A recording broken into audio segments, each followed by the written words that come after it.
You can find a lot of things in the newspaper classified section, but one ad in the Democrat and Chronicle stood out. 13 Wham's Chris Conti tells us about an unusual piece of property for sale. It was 2 days after Christmas in 1980 when Earl Bauman lost his wife. She got ill, and those things happen. That's life, I guess.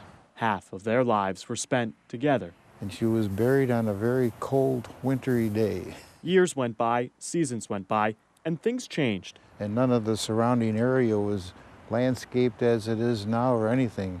The only original stuff are the trees.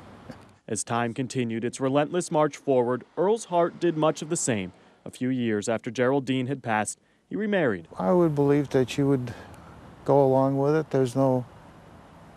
I don't know what to say. What can you do? Life goes on. The empty space in his heart was filled, but not the space next to Geraldine. This was my plot next to her, the one that we have. Earl always assumed this is where he would be buried. Silly as it sounds sometimes, you have to look ahead. But his plans changed, and he's now found himself playing real estate agent for a very unusual plot of land, taking an ad out in, of all places, the classified section of the newspaper. We're selling this one for $600, but I understand that the new ones are going considerably more. Earl knows people may judge him for this, for leaving his first wife to be buried with his second.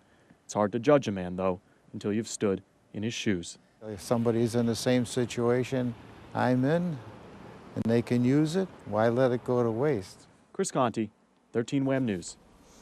And cemetery officials tell us this kind of thing is actually fairly common at Holy Sepulchre in Rochester, where Earl is trying to sell his plot. Prices range from $600 to $2,000 a plot.